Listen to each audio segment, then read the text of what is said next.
Bonjour à vous, je suis Schlug. Vous êtes bien dans Au son des mots et vous écoutez Feuille d'herbe de Walt Whitman. Installez-vous confortablement, mettez le casque, montez le son et bonne écoute. Au son des mots. Chanson de moi-même. Je me célèbre moi-même, me chante moi-même. Toi, tu assumeras tout ce que j'assumerai, car les atomes qui sont les miens ne t'appartiennent pas moins. Je flâne, j'invite mon âme à la flânerie. Flânant, m'incline sur une tige d'herbe d'été que j'observe à loisir. Ma langue, l'ensemble des atomes de mon sang, façonné par le sol d'ici même, l'air d'ici même. Ma naissance, ici même, de parents eux-mêmes nés ici, comme les parents de leurs parents avant eux. 37 ans ce jour, santé parfaite, je commence, comptant bien ne plus m'interrompre avant la mort. Congédier les credos, congédier les écoles, ayant pris mesure exacte d'eux sans mépris, mais avec du recul. J'accueille, est-ce un bien, est-ce un mal, je laisse s'exprimer sans frein la nature hasardeuse dans sa vierge énergie.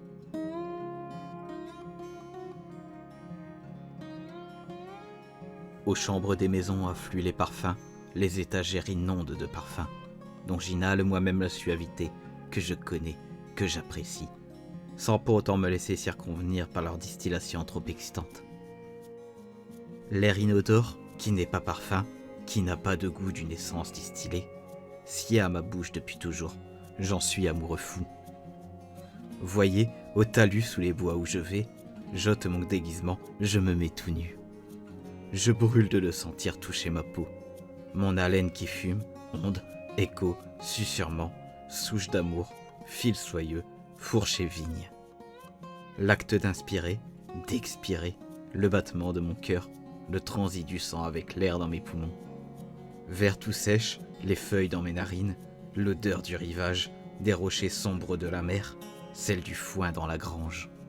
La musique des mots éructés par ma voix qui se dissout dans les ressacs du vent, les intermittents baisers légers, les brèves étreintes, l'embrassade, le damier de l'ombre avec la lumière dans les arbres, aux branches qui oscillent doucement. Le plaisir de se retrouver seul ou dans la cohue des rues, sur le versant d'une colline, au milieu des champs. La sensation de bonne santé, la trille aiguë du plein midi, ma chanson au saut du lit pour saluer le soleil. 1 millier d'acres, c'est beaucoup pour toi? La terre, pour toi, c'est grand? T'aurait-il fallu toutes ces années pour apprendre à lire? Crois-tu donc, vaniteux, que tu comprends le sens des poèmes? Reste avec moi une nuit et un jour, tu verras, tu maîtriseras l'origine absolue des poèmes. Tu maîtriseras la richesse de la terre et du soleil, 1 million de soleils inconnus encore à découvrir. Jamais plus tu n'accepteras rien de deuxième ou de troisième main, ni ne verras par les yeux des morts, ni ne te nourriras de spectres livresques, ni ne regarderas rien par mes yeux, ni ne prendras rien par ma main. Mais, oreille ouverte à tous les vents, sera ton propre filtre. Je sais, j'ai entendu les belles paroles des beaux parleurs qui parlent de la fin et du commencement. Or moi, de la fin ou du commencement, jamais je n'en parle. De meilleur commencement qu'à la minute même où je parle, je n'en connais pas. Ni d'occasion plus juste de jeunesse ou d'âge, ni d'exemple plus vrai de perfection absolue, ni de temps plus réel de paradis ou d'enfer. Pression, incessante pression, inlassable pression procréatrice d'univers. Surgit de la grisaille la paire antagoniste, substance avec croissance éternellement, le sexe éternellement. Toujours la croix identitaire, toujours la distinction, toujours la naissance vitale. Pas besoin de grands discours, cultivés comme un culte le savent d'instinct. Certitude vissée au corps, droit comme toise, ferme des muscles, bien calé de bassin, fort comme cheval, ombrageux, affectueux, électrique. Moi aussi je suis en face du mystère. Clarté et douceur sont dans mon âme, clarté et douceur au dehors de mon âme. Absente l'une, manque le couple, l'invisible du visible tient sa preuve, qui, devenu invisible à son tour, reçoit à son tour sa preuve. Établissant le bien idéal par abstraction du médiocre, les générations s'entrequerellent. Moi qui sais la parfaite équanimité de la vie, les laisse argumenter entre elles, sors discrètement me baigner, m'admirer dans mon bain. J'applaudis à tous mes organes, mes attributs, comme à ceux de l'homme sain et sympathique. Le moindre pouce carré de ma peau, fût-ce sa millième partie, à sa noblesse, mérite mon intimité. Je vois, je danse, je ris, je chante tout mon soul. Quand dans le lit au petit matin de mon sommeil on désenlace tendrement les bras, on se retire à pas de loup, laissant derrière soi colline de provisions de leur panier à nappe blanche. N'y ferais-je accueil, et attention que plus tard sous prétexte que mes yeux iraient trop vite à quitter la silhouette tout au bout de la jetée, tout au bout de la route, et aimerais mieux montrer à mes calculs au centime près, ici, la valeur d'un cent, là de 2, oui, qu'est-ce qui vaut plus cher? On m'entoure, on me questionne. Des gens que je croise à la promenade, qui veulent connaître l'influence de ma petite enfance sur ma vie, ou bien du quartier, de la ville, de la nation que j'habite. Mes dernières rencontres, découvertes, inventions, fréquentations, auteurs jeunes ou vieux. Ce que je mange au dîner, ma façon de me vêtir, mes amis, mes opinions, mes préférences, mes frais. L'indifférence réelle ou imaginaire d'un tel ou d'une telle de mes amis à mon égard. La maladie d'un de mes proches ou de moi-même, un malheur, une perte, un manque d'argent, une dépression, un enthousiasme. Les affres d'une querelle fratricide, l'exagération d'une rumeur, l'ironie des événements. Toutes ces questions m'assaillent nuit et jour, puis s'en vont comme elles viennent. Mais cela, ce n'est pas de moi, le moi réel. Celui que je suis est toujours à l'écart de la mêlée, regarde d'un air amusé, éprouve de la connivence, de la compassion, ne fait rien, se solidarise, méprise de toute sa hauteur, se raidit, s'accoude sur le premier support ferme venu, tourne son profil de 3/4, curieux de voir la suite, à la fois dans le jeu et hors du jeu, simultanément, qu'il contemple avec stupeur. Du fond du passé me reviennent mes laborieux efforts pour sortir du brouillard, à l'aide des sophistes et des linguistes. Je ne critique ni ne moque personne, je suis un témoin impassible.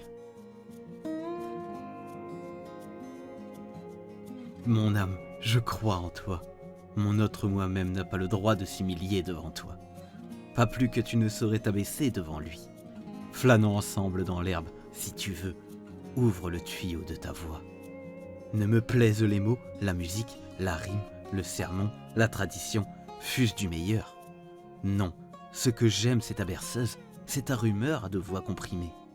J'ai souvenir d'un matin d'été de clarté diaphane où nous fûmes couchés tous deux ensemble dans l'herbe. Ah, comme tu posas ta tête sur mes hanches, ce jour-là, tes yeux me regardant tendrement. Et puis tu as ouvert ma chemise sur mon sein et plongé ta langue jusqu'à mon cœur nu, et touché ma barbe à une extrémité et tenu mes pieds serrés de l'autre. Alors sont tout à coup montés, comme un nuage, cette paix et ce savoir qui passe l'entendement de la terre, car je sais que la promesse de ma main est la main de Dieu, car je sais que l'Esprit de Dieu est mon frère en esprit, car je sais que tous les hommes jamais parus sur terre sont mes frères, et les femmes mes amantes, mes sœurs. Car je sais que l'amour est carlingue du monde créé, qu'infinies sont les feuilles raides ou flasques dans les champs, et les petites fourmis brunes dans leur puits en dessous, et les plaques de mousse sur la clôture vernissée, sur le tas de pierres, le sureau, la molène et la morelle. C'est quoi l'herbe ? M'a posé la question un enfant, les mains pleines de touffes. Qu'allais-je lui répondre ? Je ne sais pas davantage que lui. Peut-être c'est le drapeau de mon humeur, tissé d'un tissu vert espoir. Peut-être c'est le mouchoir de notre Seigneur, laissé sciemment à terre par lui, cadeau parfumé pour notre mémoire, portant la marque de son propriétaire dans un coin bien visible pour que nous nous demandions « À qui est-ce » ? Ou bien l'herbe, qui sait, est peut-être aussi une enfant, la toute dernière née de la végétation. Ou bien, pourquoi pas, une livrée hiéroglyphique, qui veut dire « Je pousse indifféremment partout, zone large ou étroite, je pousse aussi bien chez les noirs que chez les blancs, canuc, cucao, congressiste, keuf, tout le monde aura la même chose, tout le monde y a droit sans distinction. » Et puis je me dis, tout à coup, que c'est peut-être la splendide et folle chevelure des tombes. Je veux te traiter avec beaucoup de tendresse, boucle d'herbe. Qui dit que tu n'es pas transpiration du cœur des jeunes gens ? Qui dit que je ne les eusse pas aimés si je les avais connus ? Qui dit que tu ne viendrais pas des vieillards ou d'une progéniture précocement arrachée aux genoux maternels, ou, et mieux encore, de ses genoux mêmes. Car c'est une herbe trop sombre pour émaner des têtes blanches des vieilles, trop sombre pour être la barbe incolore des vieux, trop sombre pour provenir des palais d'un rose anémié. Oui, j'entends bruire un tel concert de langues tout autour de moi, dont je sens qu'il ne tombe pas pour rien de la voûte des palais. J'aimerais tellement savoir traduire tous ces indices de mort, jeunes défunts des deux sexes. Ces indices qui disent le vieillard et la vieille mère et la progéniture arrachée précocement à ses genoux. Qui sont, selon vous, devenus ces jeunes gens, ces vieillards? Que sont, selon vous, devenus ces femmes et leurs enfants? Ils sont vivants et bien vivants en lieu sûr. Le plus timide bourgeon est la preuve qu'il n'y a pas de mort réelle, laquelle ne vint un jour que pour introduire la vie et non viser à son interruption finale, mais bien pour, dès sa parution, s'effacer devant elle. Non, tout marche vers l'avant, tout s'en va vers le large, rien ne s'effondre. Mourir ne ressemble pas à ce que vous et moi supposerions, c'est une chance. Qui a dit que c'était une chance de naître à la vie? Moi je dis tout de suite que c'est une chance égale de mourir. Homme ou femme, j'en suis convaincu. Je passe la mort avec les mourants, je passe la naissance avec le petit bébé tout frais. Je ne suis pas inclus entre mes seules bottes et chapeaux. Mon œil caresse des myriades d'objets, pas deux identiques, tous bons sans exception. Bonne la terre, bonnes les étoiles, bons tous leurs attributs. Je ne suis pas une terre, ni l'attribut d'une terre, moi. Je suis le copain, le compagnon de tout le monde. Tout le monde est aussi immortel, aussi insondable que moi. Jusqu'où immortel? Eux ne savent pas, moi si. Chacun sa famille, chacune ses préférences. Moi, mon type d'homme et de femme. À mon goût les hommes qui dans leur jeune âge ont aimé les femmes. À mon goût l'orgueilleux qui sait comme ça brûle d'être méprisé. À mon goût la petite amoureuse et la vieille fille, les mères et les aïeuls des mères. À mon goût les lèvres qui ont souri, les yeux qui ont pleuré. À mon goût les enfants et les géniteurs d'enfants. Plus les grands airs. Pour moi, vous n'êtes ni coupable, ni méprisable, ni fini. Je vois clair à travers toi les guingants, que ça vous plaise ou non. Je suis là, tout près de vous, tenace, possessif, infatigable. On ne me fera pas lâcher. Le tout petit dort dans son berceau. Je soulève la gaze, le regarde longuement, chasse sans bruit les mouches avec la main. Le jeune garçon et la fille peau rouge vont à l'écart dans les buissons sur la colline. Moi, regard d'aigle, je les suis du sommet. Le suicidé gît dans la mare de son sang sur le parquet de la chambre.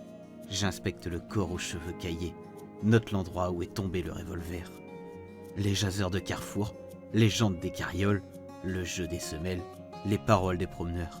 L'omnibus bondé, le conducteur poussant l'air, questionnant le métal des sabots ferrés contre la chaussée de granit. Les traîneaux dans la neige, clochettes, blagues, cris, bombardements de boules. Les hurrahs de ferveur de la foule aux favoris, la fureur des masses en colère, le rideau de la litière qui vole avec, dedans, le malade qu'on emporte à l'hôpital, la rencontre des rivaux, l'injure soudaine, les coups, la chute, la foule divisée, le policier à l'étoile qui se ferait passage tout de suite jusqu'au centre, les pierres impassibles accueillant, renvoyant la multitude d'échos, tout ce qui gémit d'indigestion, de faim, tombe frappé d'insolation, de convulsion. Tout ce qui, femme surprise dans la rue, pousse un cri tout à coup, vite, on l'emmène chez elle accouchée d'un nouveau-né. Tout ce qui vibre constamment de paroles vives, paroles muettes, tout ce qui hurle sous le frein du décorum. Arrestation de criminels, offense, offre adultère, acceptation, rejet avec une moue des lèvres. Tout cela m'importe, le spectacle, la résonance m'importe. Je suis venu, et puis je m'en vais. Les portes massives de la grange de campagne sont grandes ouvertes. Le foin séché de la fenaison ralentit de sa charge la marche du chariot. La blonde lumière joue sur les entrelacs des teintes de vert, de gris pourpre. Les bras étreignent des paquets de javel qu'il porte à la meule branlante. Je suis là, j'aide, je suis rentré des champs couchés au sommet de la charrette. J'ai senti, bien amorti, Les KO, j'avais une jambe croisée sur l'autre. Je saute du haut de la poutre maîtresse, j'embrasse le trèfle, le fléau des prés. Je pique une tête dans l'herbe sèche, les brindilles s'entortillent dans mes cheveux. Solitaire tout au fond des forêts, sur les montagnes, je chasse. Je voyage ahuri de ma propre légèreté, de ma liesse. Vers la fin de l'après-midi, je repère un lieu sûr où je passerai la nuit. J'allume un feu, je fais griller de la viande fraîchement tuée. Je tombe dans le sommeil sur un lit de feuilles, mon chien, mon arme à mes côtés. Le grand voilier des mers Yonki file sous ses ailes de pigeon, fend l'embrun d'émeraude. Mon regard conquiert la terre, je me penche à la proue, je lance des cris de joie du haut du pont. Pêcheurs à pied et palourdiers se sont levés de bon matin et sont passés chez moi. J'ai fixé mes bas de pantalon dans mes bottes, je les ai suivis, je me suis bien amusé. Dommage que vous n'ayez pas été avec nous ce jour-là pour goûter à la soupe de poisson. J'ai vu le mariage du trappeur sous le ciel très loin dans l'ouest. La promise était une fille peau-rouge. Son père, ses amis étaient assis à l'indienne. Ils fumaient sans rien dire. Ils avaient des mocassins aux pieds, de grosses couvertures épaisses leur tombaient des épaules. Sur un talus bagnoudait le trappeur, vêtu presque entièrement de peau, sa somptueuse barbe bouclée lui protégeait le cou. Il tenait sa promise par la main. Elle, avec ses longs cils, allait tête nue, cheveux rêches glissant tout droit le long de son corps voluptueux jusqu'aux pieds. L'esclave baron s'est arrêté chez moi, dehors. Je l'ai entendu faire craquer les petites branches dans le bûcher. Par la porte entr'ouverte de la cuisine, je l'ai aperçu tout faible, tout boiteux. Je suis allé au billot où il était assis. Je l'ai fait entrer, je l'ai rassuré. Lui ai apporté une pleine bassine d'eau pour son corps en sueur, ses pieds meurtris. Lui ai donné une chambre communiquant avec la mienne, lui ai fait cadeau d'habits propres et simples. Je me souviens très bien de ses yeux roulant dans leurs orbites, de sa gaucherie. Je me souviens avoir mis des emplâtres sur les plaies de son cou, ses chevilles. Il est resté une semaine avec moi avant de se rétablir et de passer au nord. Je l'ai fait s'asseoir à ma table, mon fusil à chien posé dans un coin. 28 jeunes gens en train de se baigner sous la rive, 28 jeunes gens également aimables, 28 années d'une vie de femme et tant de solitude. À qui la jolie maison sur la pente de la rive? À la belle dame qui se cache, riche vêtement, derrière ses volets. Lequel préfère-t-elle de tous ces jeunes gens? Ah, le moins beau d'entre eux est encore plus beau pour elle. Mais, madame, qu'est-ce qui vous prend? N'est-ce pas vous que je vois vous ébattre dans la rivière depuis la chambre où vous guettez? Rire et danse sur le sable, voici se joindre à la baignade la 29e. Eux ne la voient pas. Elle, qui les voit, les aime tous. Leurs barbes scintillent de gouttes d'eau, leurs cheveux ruissellent, de petites rivières leur coulent le long du corps.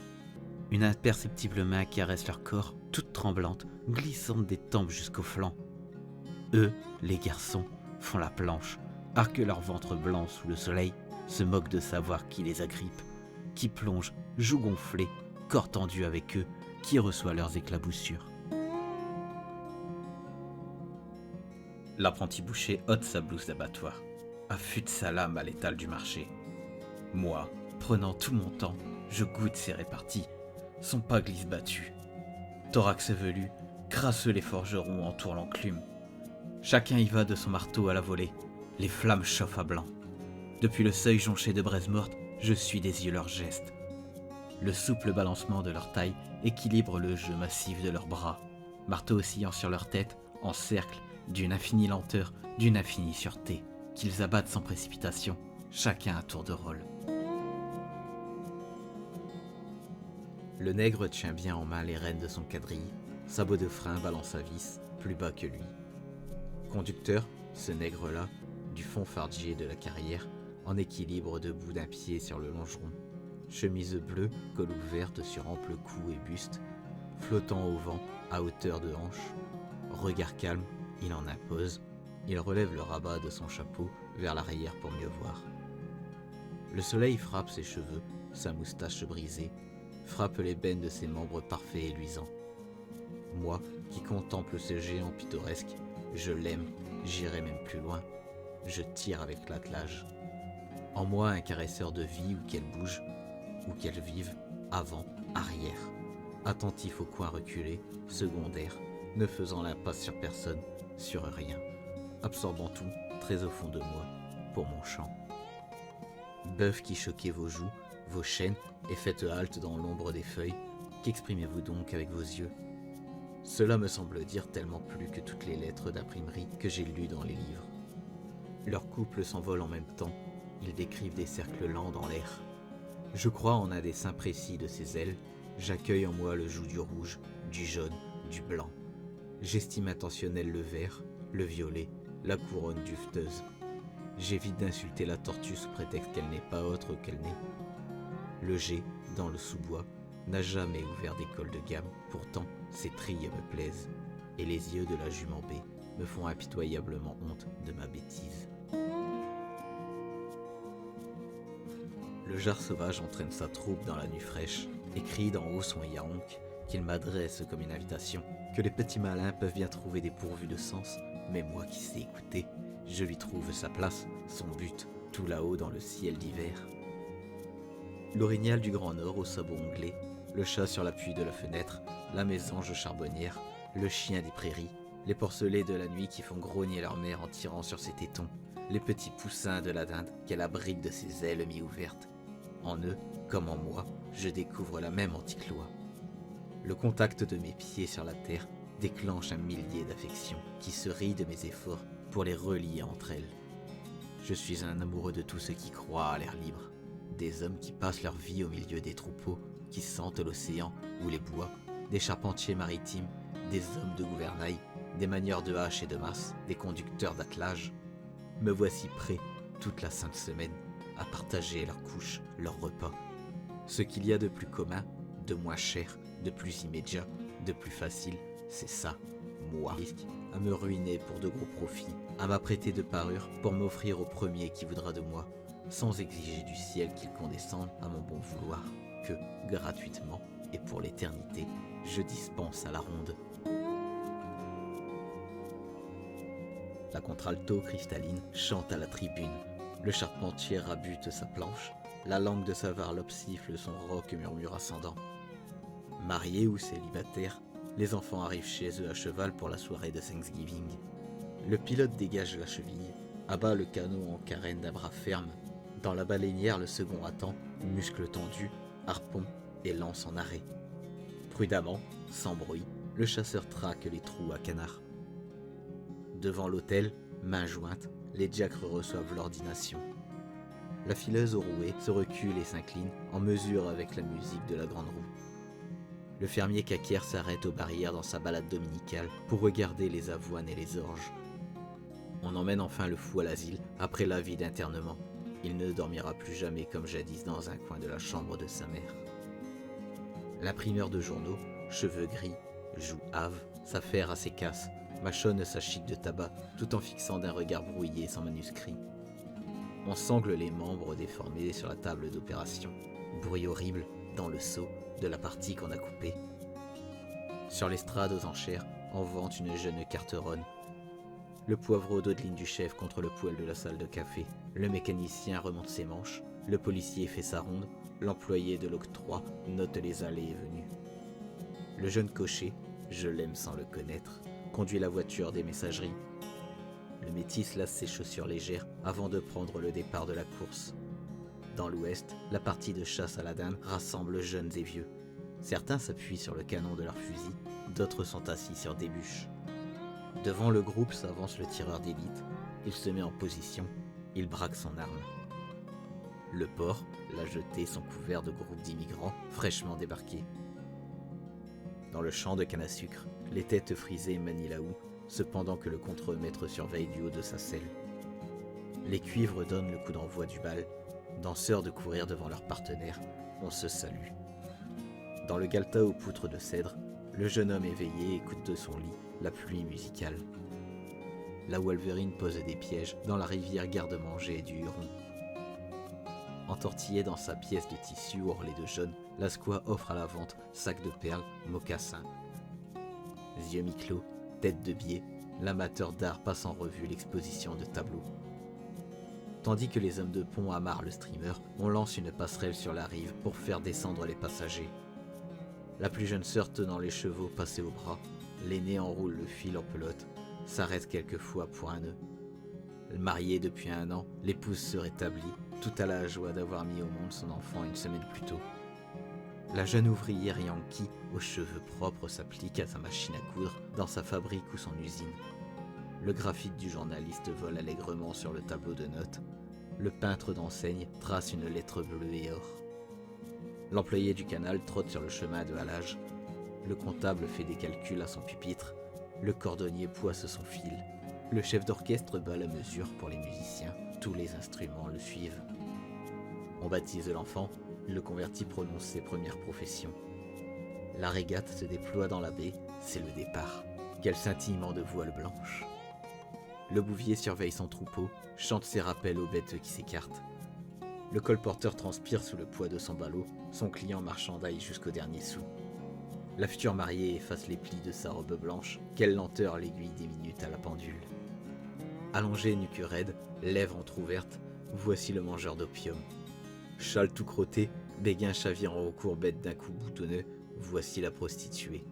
Ces jurons de la salle de garde titillent la foule, colibés et clin d'œil les hommes rigolent entre eux. Pauvre Edva, tes jurons ne me font ni rire ni me moquer de toi. Entouré des secrétaires d'État, le président tient conseil. Traverse dignement la piazza bras dessus bras dessous, 3 amies infirmières. L'équipage du chalut empile lit sur lit de flétrant dans la cale. L'homme du Missouri achemine par les plaines, denrées et têtes de bétail.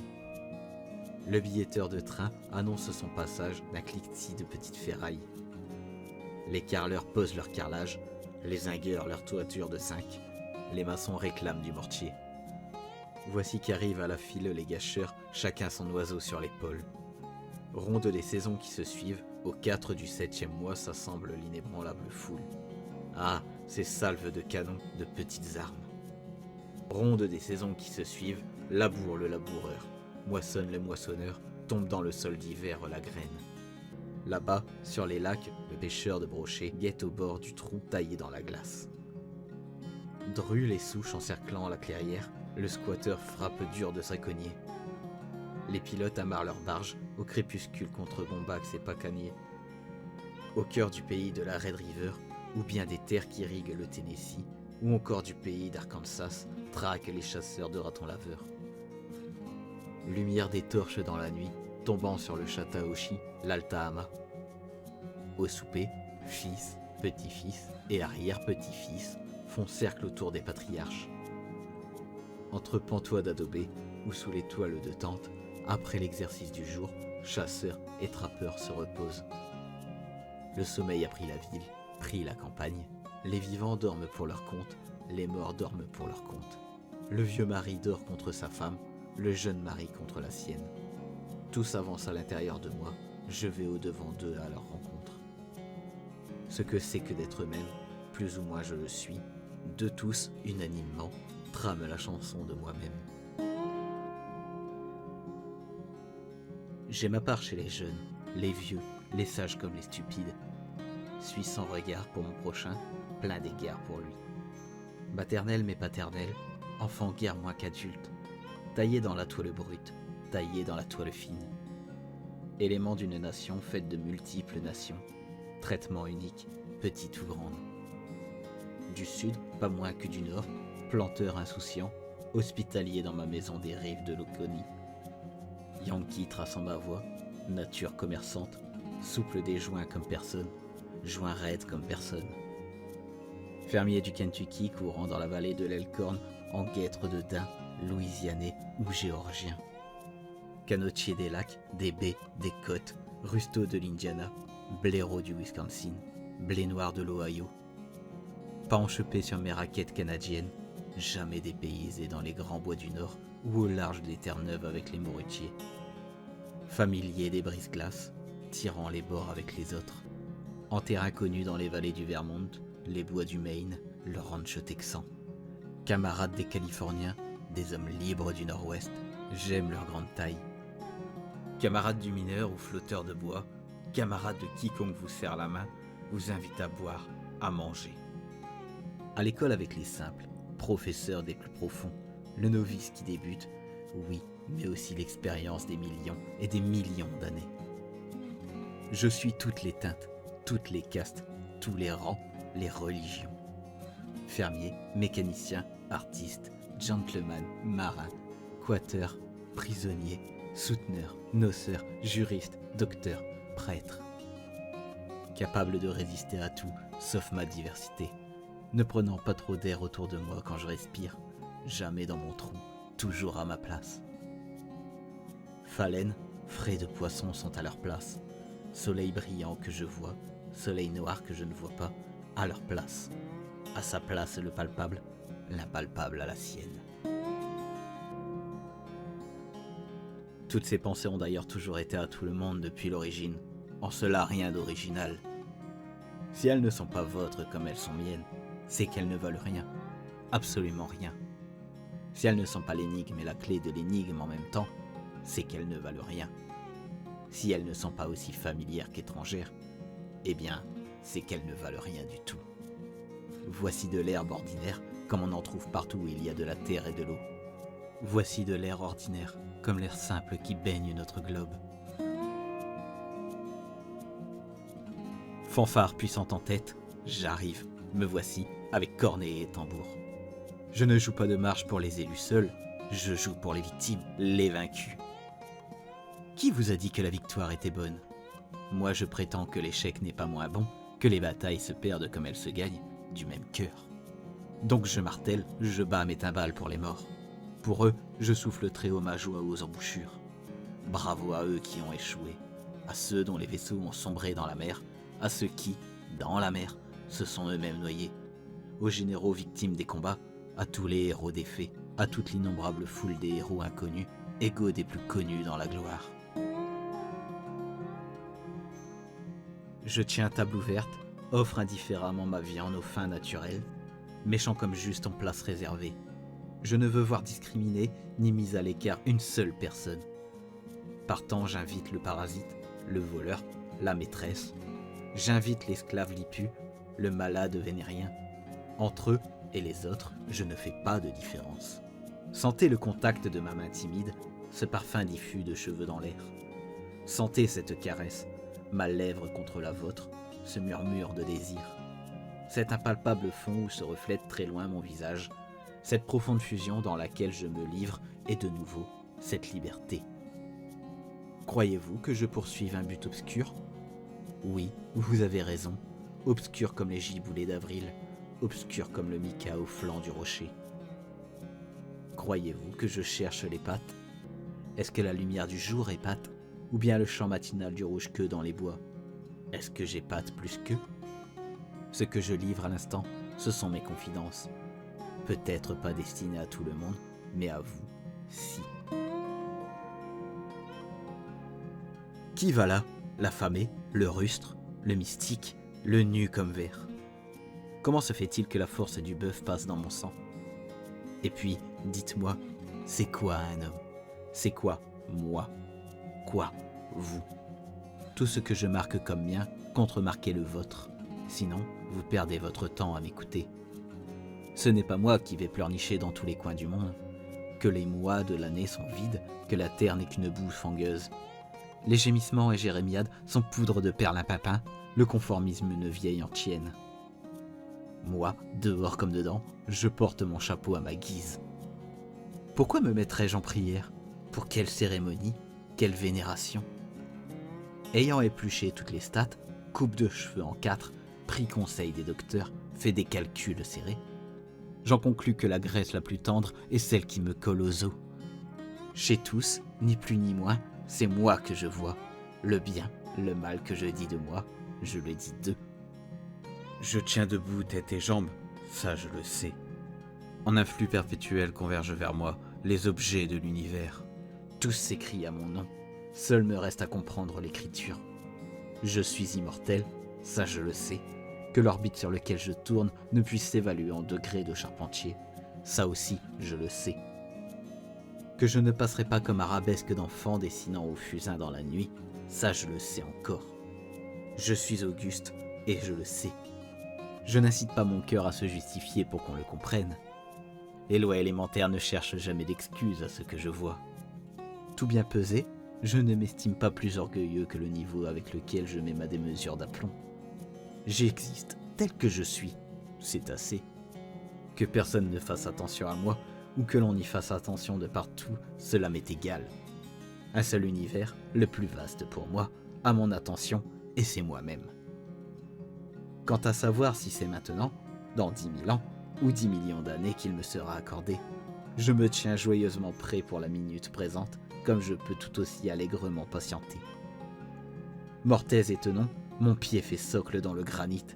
Je me moque de ce que vous nommez dissolution, car je connais l'amplitude du temps. Si les mots s'écrivent, bien plus encore ils se parlent, se lisent et se vivent. N'hésitez pas à vous abonner à la chaîne, à aimer et à partager cette vidéo. Et pensez à activer la cloche.